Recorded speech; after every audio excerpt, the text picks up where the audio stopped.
রাজনীতার শেষ অঞ্চল।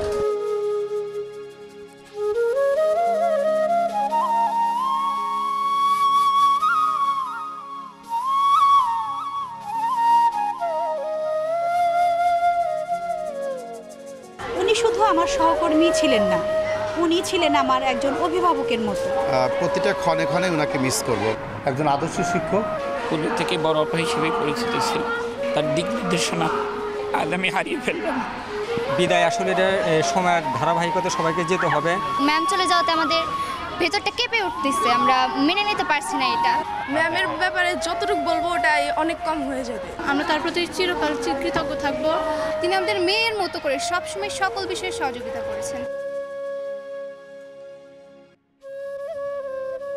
উত্তাল তরঙ্গে তুমি বহমান তরী, কণ্টকাকীর্ণ পথ দিচ্ছ পারি। তুমি জ্ঞানের কাণ্ডারি, তুমি আলোর দিশারি।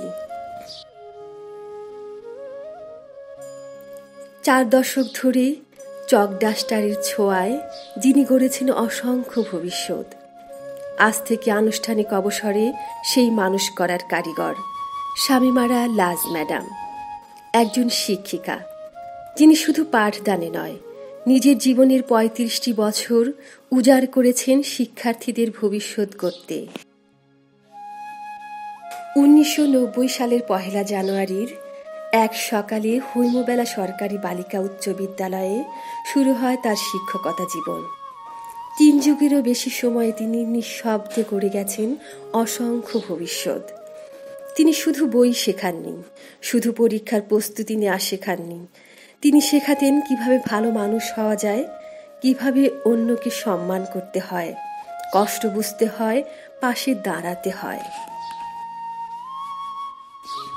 2025 সালের 14 মে এই স্কুলের সঙ্গে তার দীর্ঘ পথ চলার একটি অধ্যায় শেষ হলো। কিন্তু প্রতিটি ছাত্রীর মনে, প্রতিটি সহকর্মীর স্মৃতিতে তিনি রয়েই যাবেন। সহকর্মী হিসেবে সে কেমন ছিলেন এটা বলে শেষ করার নয়, কারণ উনি শুধু আমার সহকর্মী ছিলেন না, উনি ছিলেন আমার একজন অভিভাবকের মতো। আমার সকল সমস্যা, সেটা হোক প্রাতিষ্ঠানিক, সেটা হোক পারিবারিক, সেটা যে কোনো সমস্যাই হোক না কেন, আমি ওনার কাছে যখন আমার সমস্যার কথা বলতাম উনি সহজভাবে সেটা সমাধান করে দিতেন। তো আমি বলবো যে আসলে একদিন তো আমরা এখানে এন্ট্রি করেছি, আমাদের একদিন শেষ করে যেতেই হবে। তো আমরা ম্যাডামের কাছে থেকে যেটা শিখেছি যে উনি রাগী ছিলেন, কিন্তু অল্প সময়ে আবার সেটা রাগটা বেশিক্ষণ সে পুষায় রাখে নাই নিজের মধ্যে। তো একসঙ্গে চাকরি করতে গেলে অনেক কথা হয়তো আমরা অনেক কথা বলেছি, কিন্তু উনি কখনো সেটা মনের মধ্যে দীর্ঘক্ষণ রাখেনি, পরেক্ষণে আবার হাসি মুখে সেটা আমাদের সাথে আবার সেটা সমাধান করে নিয়েছে। প্রতিটা ক্ষণে ক্ষণে ওনাকে মিস করব, কারণ উনি শুধু এই স্কুলের একজন গার্ডিয়ানই ছিলেন না, আমাদের একজন অভিভাবকে ছিলেন। এবং দেখা যেত যে সবসময় প্রত্যেকটা ক্ষেত্রে উনি আমাদেরকে আগলে রাখতেন। এবং ওনার শারীরিক অনেক অসুস্থতা সত্ত্বেও উনি কর্মক্ষেত্রে অনেক কি বলা যায় দায়িত্ববান ছিলেন। এবং উনি কখনোই ক্লাসে কোনো অবহেলা বা কোনো রকম ফাঁকি দেওয়ার যে প্রবণতা উনি ওর মধ্যে এটা দেখিনি। এবং ওনার হাত ধরে আমাদের শিক্ষার্থীরা অনেকগুলো পুরস্কারও নিয়ে আসছে, যেগুলো জাতীয় এবং জেলা পর্যায়ে চলে গেছে এবং বিভাগীয় পর্যায়েও চলে গিয়েছে শুধু ওনার হাত ধরে। যদিও উনি শারীরিকভাবে অতটা সুস্থ ছিলেন না, তবু ওনার প্রাণপণ চেষ্টা করতেন যে প্রত্যেকটা মেয়েকে যেন ওই পর্যায়ে নিয়ে যাওয়া। বিশেষ করে তার যে ক্রীড়া শিক্ষক, তার যে কি বলা যায় যে ক্রীড়ার যে একটা নৈপুণ্যতা, উনি সেটা দেখিয়েছেন এবং তার কর্মক্ষেত্রে প্রকাশ করেছেন। এবং তার অনেকগুলো কৃতিত্ব, অনেকগুলো ক্রেস্ট আছে যারা অনেক জেলা পর্যায়ে ছিনিয়ে এনেছে, যেটা তারই কি বলা যায় যে ফসল, তারই পরিশ্রমের একটা ফসল হিসাবে আমাদের মেয়েরা এগুলো নিয়ে আসছে। বিদায় তো সবার জীবনে আসবে, একজন শিক্ষক হিসেবে উনি শ্রদ্ধার পাত্রী এবং তাকে শ্রদ্ধাভরে জানিয়ে তাকে বিদায়টা দিচ্ছি আমরা। সুন্দর পরিচয় ছিল, পূর্ব থেকে বড় আপা হিসেবে পরিচিত ছিল এবং তার আচার আচরণ, তার দিক নির্দেশনা আজ আমি হারিয়ে ফেললাম। ব্যক্তি হিসেবে ম্যাম কেমন ছিল? ব্যক্তি হিসেবে আসলে প্রশংসা ছোট করা হবে, আমি যদি প্রশংসা করে ছোটো করা হলে উনি অনেক বড় মনের মানুষ ছিলেন। তার গুণের কথা আলোচনা করে শেষ করতে পারবো না। তিনি কিন্তু ভালো মনের মানুষ ছিলেন। এতে আমি সন্তুষ্ট যে ম্যাডামকে কাছে পেয়েছি এবং তাকে বিদায় দিতে পারছি, এইটা আমার সবচেয়ে বড় পাওয়া।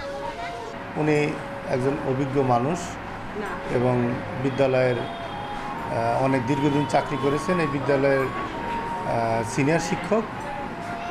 যে কোনো পরামর্শ তার সাথে করেছি এবং উপদেশমূলক অনেক কথা আমাকে বলেছে এবং নতুন মানুষ হিসাবে আমাকে অনেক হেল্প করছে এবং বিদ্যালয়ের স্বার্থে এবং বিদ্যালয়ের ভালো যে দিকগুলো সেগুলি তিনি উপদেশ দিতেন। আমার চোখে ম্যাম একজন আদর্শ শিক্ষক। আদর্শ শিক্ষকের যে গুণগুলো থাকা দরকার তার ভিতরে সেগুলো আছে। তার প্রতিটি পদচিহ্ন, প্রতিটি ক্লাস আজও এই বিদ্যালয়ের দেয়ালে, দরজায়, বাতাসে থেকে যাবে।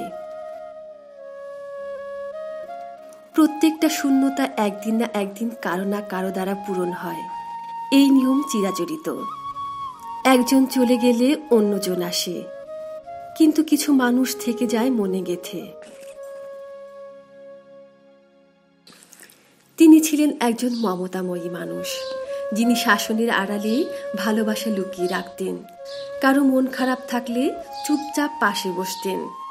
তার মুখে ভালো করেছো শোনার আনন্দটা সেটা ভুলবার নয়। আমাদের স্কুলের অত্যন্ত প্রিয় একজন শিক্ষক রাজ মিসের বিদায়ী। তিনি দীর্ঘ 35 বছর স্কুলে চাকরি করেছেন। 1990 থেকে 2025 সাল পর্যন্ত দীর্ঘ 35 বছর স্কুলে চাকরি করেছেন। তো আজ তার বিদায়, এই কারণে আমরা স্কুলটা এত সাজসজ্জা করেছি। আসলে তিনি আমাদের স্কুলের জন্য বলতে গেলে অনেক কিছুই করেছেন। তিনি আমাদের খেলাধুলা থেকে সকল বিষয়ে তিনি আমাদের পাশে থেকেছেন। তিনি আমাদের মেয়ের মতো করে সবসময় সকল বিষয়ে সহযোগিতা করেছেন। তো ওনার জন্য অ্যাকচুয়ালি খুবই কষ্ট লাগছে, কিন্তু একদিকে যেমন আনন্দ লাগছে, আবার অন্যদিকে প্রচুর কষ্টও লাগছে, কারণ তিনি আমাদের মাঝ থেকে চলে যাচ্ছেন। আসলে ম্যাম হচ্ছে আমাদের গার্জেনের মতো ছিলেন। তিনি আমাদের বকাঝকা করছে, অনেক আদরও করছে। কোনো কিছু ভুল করলে কোনো উশৃঙ্খল কিছু করলে আমাদের অনেক বকছে, কিন্তু আমরা অনেক বকা আদরও করছে। তো উনি আমাদের একজন প্রিয় মানুষ ছিলেন। উনি চলে যাবে, এটাতে আমরা অনেক শোকাহত। আর ম্যামের সাথে আমি একবার প্যারেডে গেছিলাম। তো তখন প্যারেড ভুল করাতে ম্যাম আমাকে অনেক বকা দিচ্ছিল, কিন্তু পরে আমরা যখন ঠিক করে নিয়েছিলাম ম্যাম আমাকে অনেক আদর করছিল। আমাদের ম্যাম যে চলে যাচ্ছে, আমরা দুঃখটা প্রকাশ করতে পারছি না, কিন্তু আমাদের মনের ভেতরে যে কী চলছে সেটা শুধু আমরাই বুঝতে পারছি। ম্যাম চলে যাওয়াতে আমাদের ভেতরটা কেঁপে উঠতেছে, আমরা মেনে নিতে পারছি না এটা। মায়ের যে স্নেহটা সেটা সে আমাদের দিয়েছে, আমরা এতে খুবই আনন্দিত। কিন্তু আমাদের একটাই দুঃখ যে ম্যাম অনেক দিন স্কুলে ছিল, কিন্তু আমরা তাকে খুব অল্প সময় পেয়েছি। এটা আমাদের সবচেয়ে বড় দুঃখ। ম্যাম একটু রাগে ছিলেন, কিন্তু মনের দিক থেকে তিনি প্রচুর ভালো। তিনি নিজেই গালি দিতেন, কিন্তু নিজেই আন্তরিকভাবে আমাদের অনেক স্নেহ করতেন, যা এখন আমরা বুঝতে পারছি যে তার শূন্যতা আমাদের কতটা দুঃখ দিচ্ছে। এবং আমরা তাকে খুব কম সময় পেয়েছি, এবং তার বিদায় এবং তাকে যে আমরা পেয়েছি, এটা আমাদের অনেক ভাগ্যের ব্যাপার। সৃষ্টিকর্তাকে অনেক ধন্যবাদ যে আমাদের মাঝে এরকম একজন মানুষকে দেওয়ার জন্য। আমরা তার প্রতি চিরকাল কৃতজ্ঞ থাকব, যে তাকে যেন মহান সৃষ্টিকর্তা সুস্থভাবে পৃথিবীতে রাখে এবং হেদায়েত দিক পৃথিবীতে। এই বিদায়ের দিনে অনেক প্রাক্তন ছাত্রী ছুটে এসেছে। কেউ এসেছে স্কুল পেরোনের অনেক বছর পরেও, শুধু একবার ম্যাডামকে দেখতে, একটুখানি কৃতজ্ঞতা জানাতে। যে আমাদের এই স্কুলের একজন শিক্ষিকা ছিলেন রাজ মিস, ওনার আজকে বিদায়। তার কাছে আমি যখন এই স্কুলে ফার্স্ট টাইম আসলাম ক্লাস 6-এ, তো তখন থেকে মিসটা অনেক ভালো ছিল, আমাদের অনেক ভালোভাবে ক্লাস নিত। হয়তো মিস একটু রাগই ছিল, কিন্তু ওনার রাগের মধ্যে আমাদের প্রতি ভালোবাসা ছিল। তিনি আমাদের যেমন শাসন করছেন তেমন ভালোবাসছেন। যতটুকু শাসনের দরকার তিনি আমাদের শাসন করছে। আমাদেরকে তিনি নিজের মেয়ের মতোই দেখতো। তিনি আমাদেরকে অনেক ভালোবাসতো এবং অনেক শাসনে রাখতো। লাইফে আমরা স্ট্যান্ডার্ড হতে যতটুকু আমাদের শাসন করা দরকার তিনি আমাদের শাসন করতো, পাশাপাশি ভালোবাসতো আমাদের। ম্যামের ব্যাপারে যতটুকু বলবো ওটাই অনেক কম হয়ে যাবে।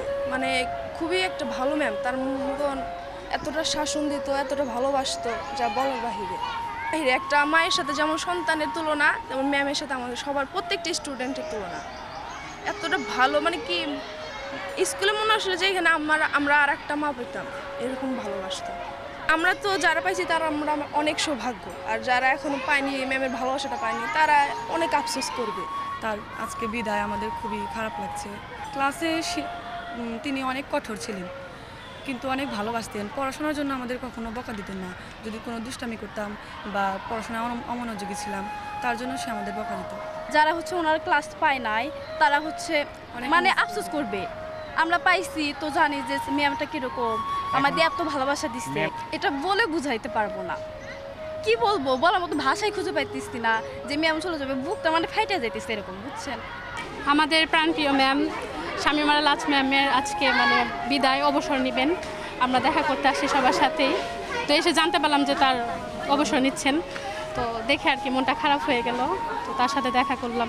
বলতে গেলে ম্যাম পুরো ডিসিপ্লিন মেনটেন ছিলেন, আমাদের সবসময় ডিসিপ্লিন শেখাতেন। সো মানে আমরা যে মেয়ে বলে যে আমরা কমজোরি এরকম কোনোদিন ফিল করেন না, সবসময় ইন্সপিরেশন দিচ্ছেন।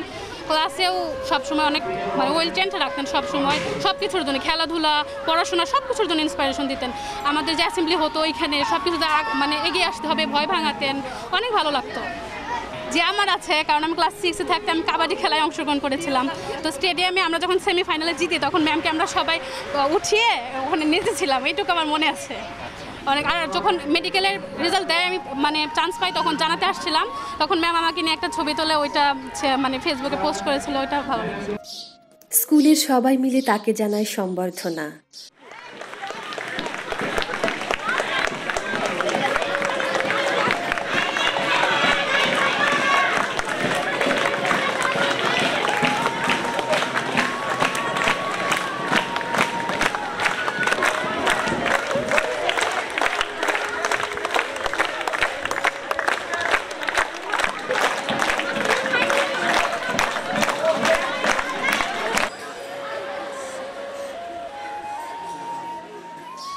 তার প্রতি ভালোবাসা আর শ্রদ্ধা মিশে গড়েছে এক নিঃশব্দ আবেগের দেয়াল।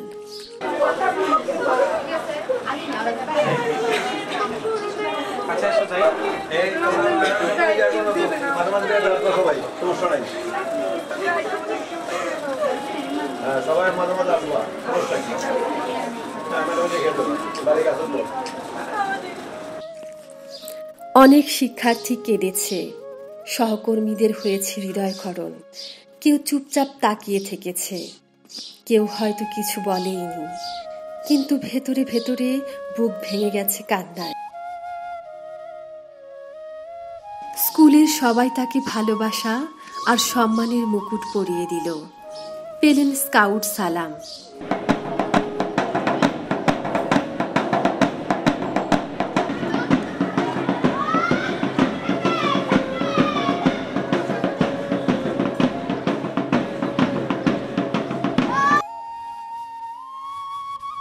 শিক্ষিকা সামনে রাজকীয় গাড়িতে, আর শিক্ষার্থীরা পেছনে পায়ে হেঁটে তাকে পৌঁছে দিল তার প্রিয় গন্তব্যে, নিজ বাসভবনে।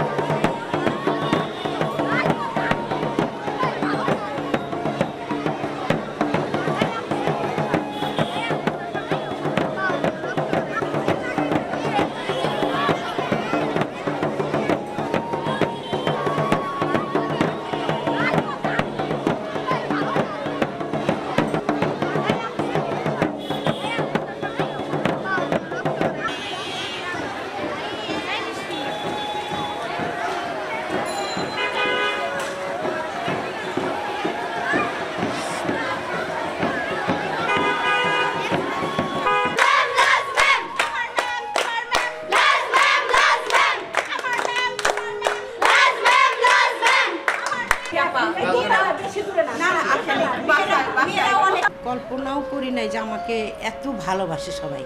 শিক্ষকতা জীবনের শুরু 1990 সালের 1 জানুয়ারিতে আমি হৈমবালা বালিকা উচ্চ বিদ্যালয়ে শপথে, যে পদে আমি আছি সেই পদে জয়েন করি। আমি ওই স্কুলের ছাত্রী ছিলাম, ক্লাস 7 পর্যন্ত পড়ি, তারপরে সালাই স্কুলে অধ্যয়ন করি। তো আমি যখন জয়েন করি তখন আমার ম্যাক্সিমাম শিক্ষক আমার সরাসরি শিক্ষক ছিলেন। অতএব সেই জন্য সেই ক্ষেত্রে চাকরি ক্ষেত্রে আমি খুব সুন্দরভাবে তাদের সন্তানের মতো তারা আমাকে দেখছে, যেহেতু তাদের ছাত্রী ছিলাম।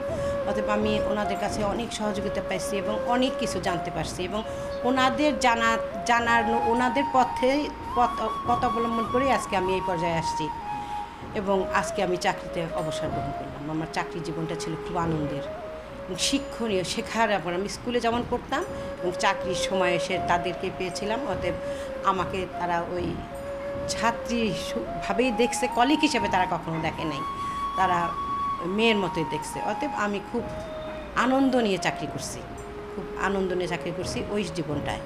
90 থেকে 2000 সাল পর্যন্ত মোটামুটি একটা ভালো পরিবেশে ছিলাম। তারপর তো আমার পুরানো শিক্ষকরা একে একে সব চলে যেতে লাগলেন। এখন বর্তমানে এই স্কুলে আমি শেষ, আর একমাত্র আমার যে কাছে যে ছিল সে তানজিলা খাতুন, ও আইসিটির টিচার, ও আর আমি এই দুজন পুরাতন ছিলাম। আজকে চলে গেলাম স্কুল থেকে। চাকরিজীবীদের সহকর্মীদের হেল্প আমি প্রথম জীবনে খুব পেয়েছিলাম এবং এখনও যারা চাকরি করছে তারা আমাকে খুবই সহযোগিতাপূর্ণ। তারা সবাই আমাকে তারা মায়ের মতো দেখতো, আমাকে তারা তো কলিগ হিসাবে দেখে নাই, আমাকে তারা মায়ের মতো দেখতো, আমিও তাদের সন্তানের মতো দেখতাম। আমার ছেলে মেয়েদের এখন যারা চাকরি করছে আমার ছেলে মেয়েদের বয়সী, ছেলে আর মেয়ের বয়সী। অতএব তাদেরকে আমি যেটা বলতাম সর্বসহযোগিতা, মোট কথা আমি তাদের কাছে সব দিক থেকে সহযোগিতা পাইছি এবং সহযোগিতা পাইছি বিদায় আজকে স্কুলে এতটা এই পর্যায়ে নিয়ে আসতে পারছি। এবং খেলাধুলা, আমি ছিলাম শারীরিক শিক্ষক, অথবা খেলাধুলা আমার প্রথম কাজ ছিল। তো খেলাধুলায় আমি সিরাজগঞ্জের সর্বোচ্চ এতেই আছি আর কি। হ্যান্ডবল খেলায় তো 1992 সাল থেকে অদ্যাবধি চ্যাম্পিয়ন হৌমবালা বালিকা উচ্চ বিদ্যালয়। আমি এই বিষয়ে বর্ণনা করতে পারবো না। আজকের দিন আমার জীবনের একটা অবিস্মরণীয় দিন। আমার লাইফে আমার আজকে মনে হল যে আমি একজন সফল একজন শিক্ষক হিসাবে একটা স্বীকৃতি পেলাম সবার কাছে। অতএব আজকের দিনের কথাটা আমি আর কোনোদিনও ভুলতে পারবো না। আজকে আমি যেভাবে সম্মানিত হয়েছি, আমার যে একটা ভালো লাগার, প্রতিটা মেয়ে, শিক্ষক, পিয়ন থেকে শুরু করে সবার যে আবেগের জায়গায় আমি পাইছি, এটা আমার কখনো ভুলবো না। এটা আমার অবিস্মরণীয় একটা দিন। আমি তাদের জন্য বলবো এটাই, ওদের মাঝেই আমি আমাকে খুঁজে পাবো। ওদেরকে ওরা যেভাবে আসছে আমাদেরকে এখানে রেখে গেল, ওরা এভাবেই যেন প্রতিটা ক্ষেত্রে এভাবেই যেন সবাইকে সম্মান দিতে পারে এবং নিজেরাও সম্মানিত হতে পারে। সম্মান যে দেয় সে নিজেও সম্মানিত হয়। অতএব ওরা ওইভাবে যেন সম্মানিত হতে পারে, আমি এই দোয়াটাই ওদের জন্য করি। তারা সবসময় ভালো, একদম সৎ মানুষের চরিত্রটাই বড়, চরিত্রটা ঠিক রেখে তারা যেন সব জায়গায়, সব কার্যক্ষেত্রে, সব জায়গায় সেগুলো এভাবে চলাফেরা করে এবং জীবনে উন্নতি করতে পারে, এই দোয়াই আমি তাদের করবো। তারা সৎ পথে চলবে, নিষ্ঠার সাথে চলবে, যেন কোনো অন্যায়ের কাছে যেন মাথা নত না করে, এটাই আমি ওদের বলা। সেটা তো অবশ্যই স্কুলকে আমি যে কীভাবে মিস করব, সেটা আমি সবসময় ওই যে বলছি না যে আমি সব কিছুতেই অন্যায়কে আপোষ করি না কখনো। স্কুলকে আমি খুব খুব মিস করব। স্কুলের একটা ভালো দেখলে আমার খুব ভালো লাগবে এবং এই কথাটাই আমি স্কুলে আজকে মেয়েদের বলে আসছি, তোমরা স্কুলকে আরও যেভাবে আমি রেখে গেলাম এভাবেই যেন থাকে, এর থেকেই আরও যেন উন্নতি করতে পারো। এইভাবে আমি আমরা যখন স্কুলে জয়েন করেছিলাম তখন টিনের ঘরে, স্কুল এখন ইট পাথরের অনেক বড় হয়েছে, 3 তলা ভবন, প্রতিটা ঘরের রুম, ফ্যান। স্কুলের আর এইসবের দরকার নাই, স্কুলের এখন দরকার হলো প্রতিষ্ঠা, স্কুলে এখন দরকার হলো সম্মান, স্কুলে দরকার যাদের সাকসেস, যে রেজাল্ট। আজকে স্কুলে যেসব মেয়ে, আমাদের স্কুলে মেয়েরা মেডিকেলে চান্স পাইছে, বিভিন্ন বড় বড় ইউনিভার্সিটিতে পড়তেছে, তো এইভাবে যেন এরাও এভাবে পড়তে পারে এবং তাদের মানুষের মতো মানুষ হতে পারে, একজন প্রকৃত মানুষ হতে পারে। বিভিন্ন ক্ষেত্রে খেলাধুলার অঙ্গনেও তারা, আমার কয়েকটা মেয়ে তারা বিভিন্ন জায়গা, বিডিআর, তারপরে ফুটবল ফেডারেশনে আছে, তারা এখন রেফারিং করে। ওদের যখন আমি টিভিতে দেখি যে ওরা খেলা চালায়, দেখলে আমার মনটা ভরে যায়, কত ভালো লাগে। এখন আমি এদের কাছে করবো, আর আশা করবো যে আমার জায়গায় আমি চলে আসলাম, আমার জায়গায় যেন আমার থেকেও একজন একটা ভালো শিক্ষক আসে, মেয়েদের যেন পরিচর্যা করতে পারে, মেয়েদেরকে যেন সময় দিতে পারে। আমি এইটা চাইবো যে আমার থেকে, আমি যারা করছি তার থেকে যেন একটা ভালো শিক্ষক হৈমবালা স্কুল পায়, এই কামনা করতাম। শামিমারা লাজ ম্যাডাম, আপনি ছিলেন আলোকবর্তিকা। আপনি রয়ে যাবেন চিরকাল একজন কালজয়ী শিক্ষিকা হিসেবে।